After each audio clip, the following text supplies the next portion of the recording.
Si Teddy naman ang magtatanong kay Risa.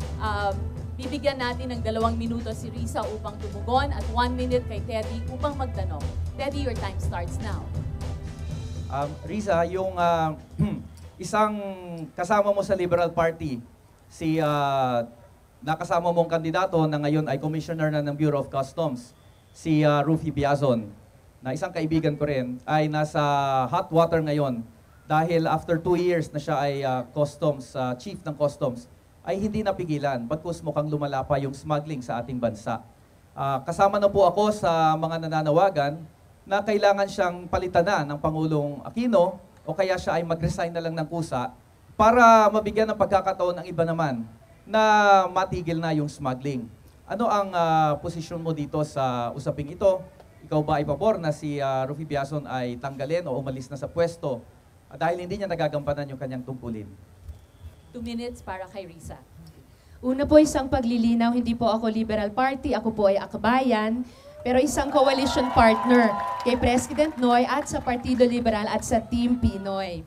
So dun po sa tanong, I think yung pagsagot sa issue, dapat bang magbitiw o bitawan ni President Noy si Commissioner Biazon, ay pinakamagandang sagutin sa konteksto ng isang mas malawak na pagbabago. Mismo, si Commissioner Rufy Biazon ay nagpanukala na pala sa kaniyang pag-uusap kay President Noy, lumalabas ito sa media, na dapat isang mas radikal na pagbabago ang gawin sa Bureau of Customs nang sa gayon ang gobyerno ay magkaroon ng isang mas mabisa at kapani-paniwalang ahensya na magbabantay sa ating mga borders sa usapin ng pag-angkat at pagluwas ng mga iba't ibang produkto, ang tamang pagpapahalaga sa mga duties na dapat ma-generate ng ating gobyerno sa paglabas-masok ng mga produktong ito at yung pagpigil nila sa matagal ng entrenched, institutionalized na problema ng smuggling.